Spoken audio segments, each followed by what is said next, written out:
I do want to do a fairly militaristic run. So whether or not we wall things off or not, I'm not sure. If we do build some walls, what I'll probably do, this little plateau right here, I'm actually thinking we're probably going to like channel all this out, like flatten it out. So we just have one flat level over here on this half of the map. And then the left-hand side of the map is just a steep mountain.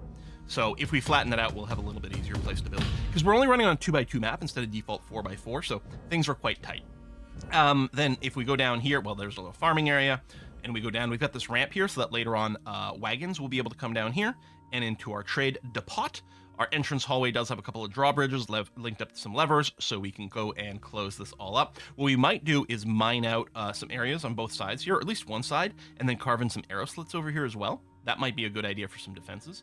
The other thing I just realized that we should do right away for traps is I should go ahead and put some cage traps right over here, because wagons can't go through cage traps. They get blocked, so putting them over here won't help. And similarly, on the surface right now, my staircase is surrounded with cage traps, but that's because we aren't going to get any wagons at this stage of the game, but we are going to have to go and dismantle some of those later so that the wagons can get to the trade depot. But yeah, I should put some cage traps over here. That seems like a fairly good idea. I think I can go ahead and unpause, actually, and let the game start to run. So we do have, if I go one floor up, this is what I'm calling the attic. Sort of big stockpile, especially for furniture. Furniture stockpiles, you need all the space. You need an infinite amount of space in the game to stockpile all your furniture. So we're going to do that. We also got a little finished goods stockpile over here, although no mugs are allowed in that one. Instead, right over here, this stockpile here is going to be a mug stockpile. I just went to find a lot of these, so right now they're just a mess, because this used to be a generic stockpile. We tore that up, and then we're making our specialized stockpiles. So once people get some time over here, that'll get sorted out. What's the religion situation? We don't have anyone asking for a temple yet. As we go down, first of all, this dining hall and our tavern, this tavern is not set to be public. It's only for citizens, so no outsiders are going to come there. But as I go down through this floor, which has got some more workshops, our pig pens, our turkey nests, our hospital, and our doctor's guild hall, which is an idea that I only recently saw on Reddit. Someone suggested, and I thought, that sounds really smart. Maybe get a little doctor training, and also theoretically, our doctors might spend more time in the hospital and be in a good position to respond to patients a little faster, so we'll see. And then over here, we do have a guild hall that is our weaponsmith's guild hall, and that is open to the public. We're hoping that random, legendary weapon masters show up from time to time and give some demonstrations. One thing that was really good for this, it's less about training up new weaponsmiths per se, and more about making it so that our dwarves with no real moodable skills, so when they get in a strange mood and want to make a artifact, there's certain skills which are they're called moodable, so they're valid picks for a strange mood to make an artifact of that type. If a dwarf doesn't have any of those, then they'll just default to a craft, and they'll make some random craft, like an earring or something like that, which is, it's fine for adding value to the fortress or whatever, but it's not actively useful. Whereas if they have it doesn't take much, they just need a little bit of weaponsmithing skill, then all of a sudden that becomes a valid target for their strange moods, which means we might get weapon artifacts, which is super duper exciting. So we got that. These areas over here, the plan is to have them be extra guild halls, and temples. In fact, we've carved out this area over here. So I was thinking I was going to go ahead and make a generic temple over here to no specific deity, right? We'll just call it the Universal Temple, Universal Templa, like that. The Devious Trammels, excellent name. And we'll go ahead and ask for some smoothing over here so it's a little bit nicer, and then we might add some more decor later on. But that way, technically, some dwarves might be able to get some praying here, and we'll see what we can do. But yeah, we'll carve out the rest of these, maybe as more people ask for guild halls or specific temples to specific gods. Right now, our population's quite low. We haven't had a migrant wave in a little bit. We keep getting no migrant waves. We need to potentially increase the value of our fortress. So migrant waves are based on, I would often say it was based on how much you traded. That's not true. The trading amount determines your becoming like a capital and stuff like that. I think your wealth, your traded amount, and your gifted amount contributes to that. But the actual migrant waves,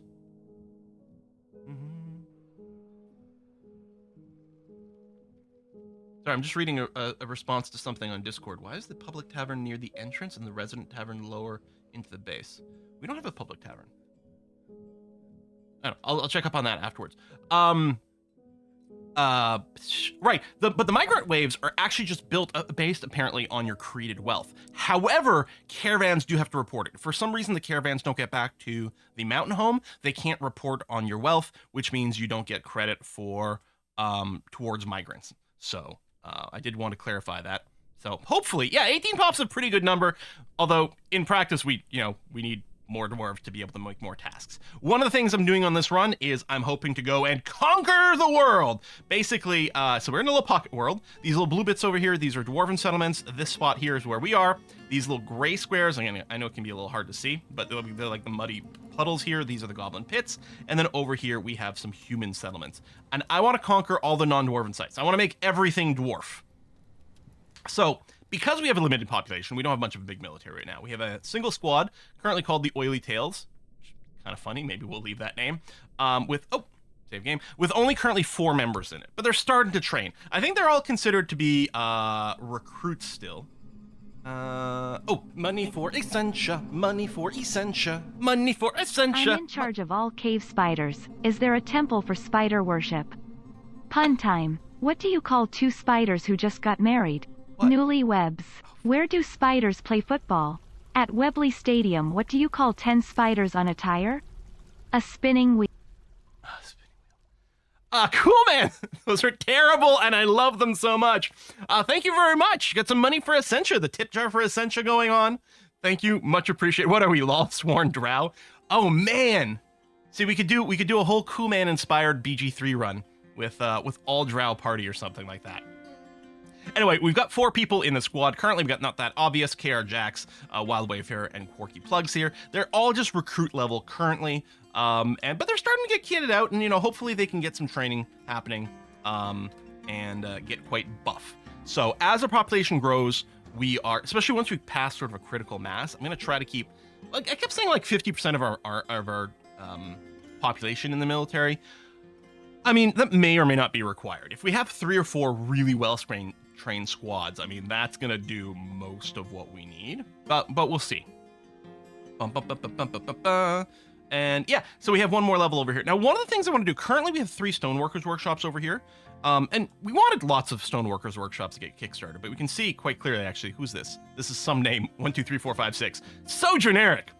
Some name over here is trying to do some work at the Stoneworkers Workshop, and to haul a boulder over here is quite slow. What we really want is the Stoneworkers Workshops to be next to a stone stockpile, and for that stockpile to have a bunch of wheelbarrows, so that our haulers use the wheelbarrows to haul stones to right next to the stone workshops. So there's a couple of different possibilities for where we put it. One thing we could do is we could use this attic for it, especially since a lot of what you make at the Stoneworkers Workshop is going to be furniture, and this is our furniture stockpile over here. So that might make sense. And then the other thing we could do, though, is we could consider going down 1 level here, carving out this area, because in theory, we're going to keep going down, down, down, down, down, which means most of our rocks are going to be below us, and this would be a little bit closer for hauling. And maybe what we'll do over the course of the game, maybe we'll constantly shift where our stoneworkers workshops are.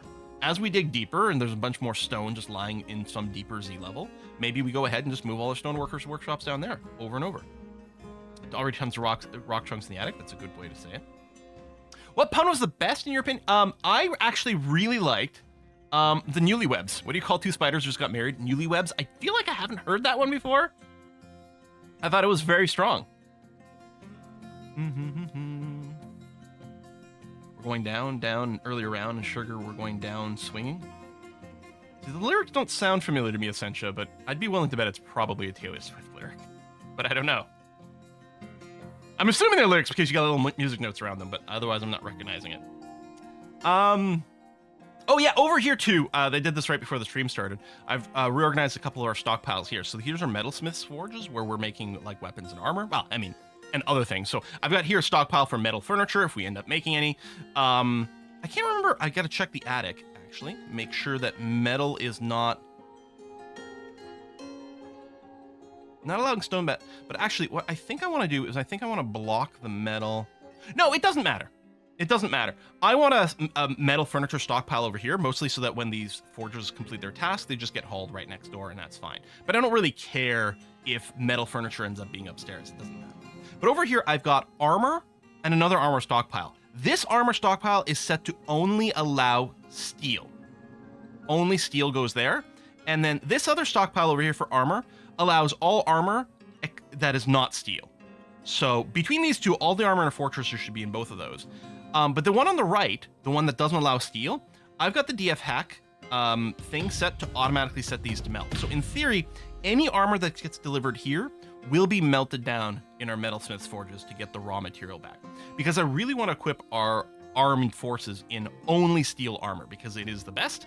And this way it'll reclaim maybe if we get Goblinite, right? If we get, like, when we get raided by goblins and then we get a bunch of their gear, anything that's not steel will be automatically smelted down. We may still want to go and smelt down some of the steel armor that they might randomly bring with them, if for some reason it's no good, or some of the steel weapons they bring with them if it's randomly no good, but we'll have to go ahead and choose that manually, which is fine. But otherwise, I've got the same setup with the weapons. Steel weapon stockpile, any other weapon, and we'll go ahead and melt those down. And then I got an ammo stockpile over there. Will they burn leather? No, I don't think it'll get burned. I think it'll only tag things that are legal to be melted. So yeah, I guess leather armor will potentially end up in here. But I don't think that'll get melted or burned. I might be wrong about that. I'm not sure. Yeah, I don't know if there's any. We'll have to check our deities to see if any are spider-centric for you, cool man. We'll take a look at that at some point. Waiting for carving, smoothing, engraving. Yeah, we've set a few things to be smoothed, and so we're gonna have to wait for them to come in. No job on Triddle. That's probably just in between things. Yeah, now you're gonna go eat. Well, you know, that can be hard work too. We do have 4 kids as well. Hopefully they'll age up relatively soon as well. I don't know what their ages are. We could go and check, but I'm not gonna bother. I did think about melting low quality stuff as well. The problem is then the filtering becomes kind of awkward. Like, because what I'd like to do is this stockpile here to be steel stuff that is at least, say, finely crafted. But then I'd have to make a stockpile explicitly for steel stuff of low quality because I can't just like do a reverse filter. That would be the ideal, is set the filter here for high quality steel armor and then put this one as just like the opposed filter. But I have to make one for like all non-steel items of any quality. And I mean, in theory, I might not want to melt down like artifact quality. I'm just realizing, or maybe even not masterwork. I guess total quality is going to be enough here. Yeah. So right now they wouldn't really have anywhere to be stockpiled because we don't have that filter set up. But yeah, that might be a good idea to not melt down the high quality stuff because we could just, even if we're not going to use it, we could just sell it or put it on display. Mm-hmm. Is it worthwhile to put a forge in a guild hall? That's an interesting question. If the forges were in the guild hall, while people were forging, would they also get the benefit of watching the demonstration? I don't think so. I think watching and learning from a demonstration is an explicit task, so I don't know if we get to double up on that. Like, I don't think we're getting free medical education by having the Doctors Guild Hall be in the hospital. It just thematically works. That is an interesting question, though. How are we doing on the trade depot? Okay, so there's still tons of stuff waiting to be carted away. I don't think we've got a food... No, we do have a food stockpile. Yeah. I've got a drink stockpile and a food stockpile. We may not have enough containers to cover them all. I actually wonder... We might just need a bigger food stockpile, too. I think what I'll do is... So this is the drink stockpile. I'm going to go and extend it down to the bottom. But then what I'm going to do is I'm going to trim it down on the top over here. And then the food stockpile, I'm just going to go and extend it here. There we go. Leave more room for the raw food. Raw and cooked. Although we're not cooking meals yet. Our dwarves are in a remarkably good mood. I'm actually really shocked about the mood, but we did give them, like, decent bedrooms immediately. We probably want to start kitting these out soon with a coffer and a cabinet in each room as well. We have apricots in the food stockpile? I don't know. Do we? We might have taken some. A bunch of these were probably stolen from humans. So we are only going to trade with dwarves. Any other trade caravans, which in this world just means humans because there's no elf civilization, we're just going to steal from them. And we did rob one human caravan. They might come a second time. Sometimes you get a second chance. After that, they'll probably stop and just, you know, declare war on us, but we'll see how that works out. Mm-hmm. Oh yeah, coins. That would be an interesting idea too.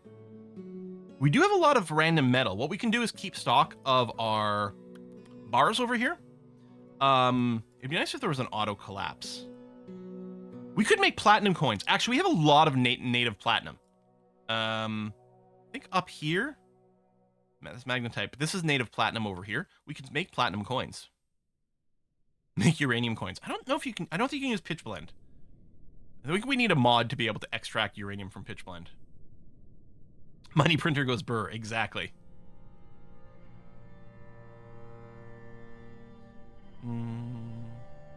Could make special alloy metals into coins like billion. Oh, that's true too.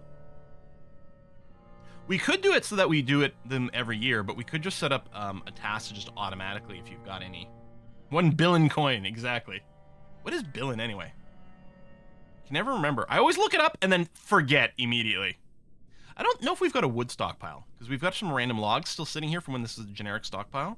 So I suspect we need a wood stockpile. So let me go and make that over here for wood. Where did I? Mugs. Animal stockpile for our cages. Oh, this is a wood stockpile here. Although, it clearly filled up too much, so an extra wood stockpile doesn't seem like a terrible idea. Billion. Well, billion is between a million and trillion, that is true. Mm-hmm.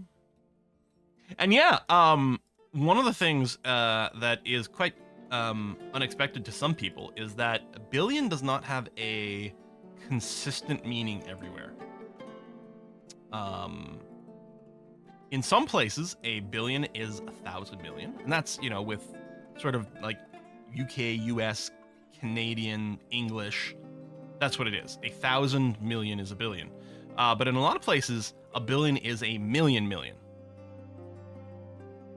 Like, I think, unless I'm misremembering, but when like growing up French, I think a billion was a million million, and then you had a milliard for 1,000 million. So what you'd call what we generally call a billion in English would just be a milliard in French. English is milliard as well earlier. Okay, in Dutch that's the case. There you go. Yeah. In German it's also milliard. There we are. So I suspect like the original OG meaning of billion was a million million. And at some point, it changed to be 1,000 million. I suspect that's probably the flow it went. And I actually never thought about like looking up why that happened, when it happened, how it happened. Yeah. Oh, good! We finally got some migrants again. After like I think 3 or 4 seasons not getting any. But that must mean so we did of course trade with the dwarves this autumn, and presumably they made it back. So we didn't get any migrants in the winter. You can get migrants any season, right? Even in the winter? I'm not sure. But presumably the caravan arrived, maybe, you know, back home in the winter, and this is the first season change we've had since that happened. Population's going up like crazy here, which makes sense. Oh, there we go! A priest for the Helpful Communion. Helpful Communion, many worshippers in sword murder, now requires a temple and a priest.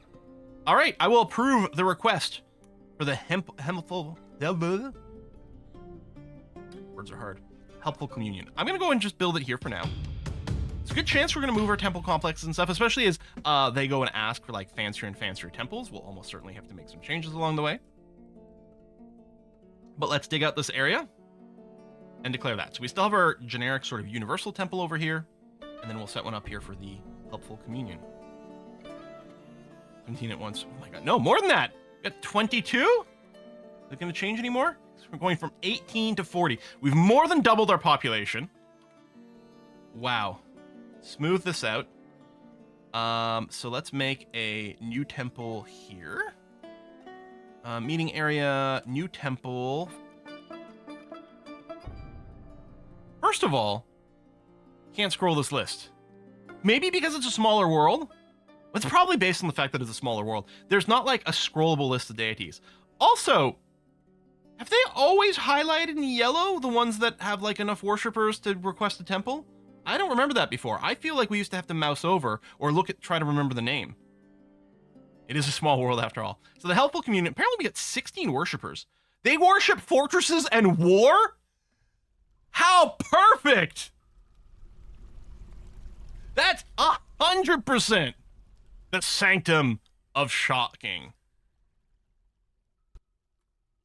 Wow.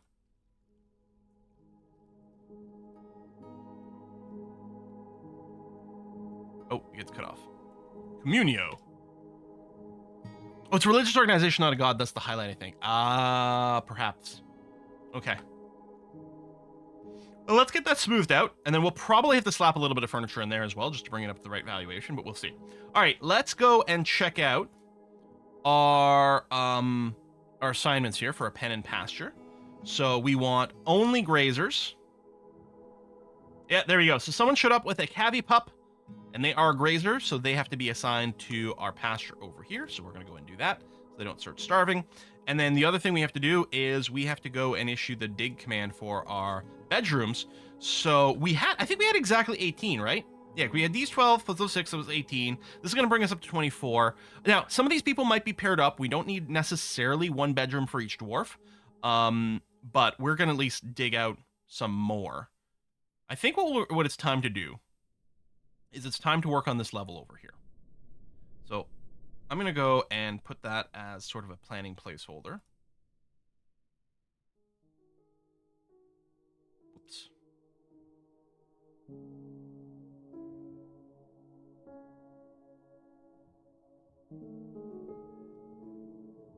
And I don't remember, did I make a macro for my... I don't think we have a saved macro. So I will record a macro.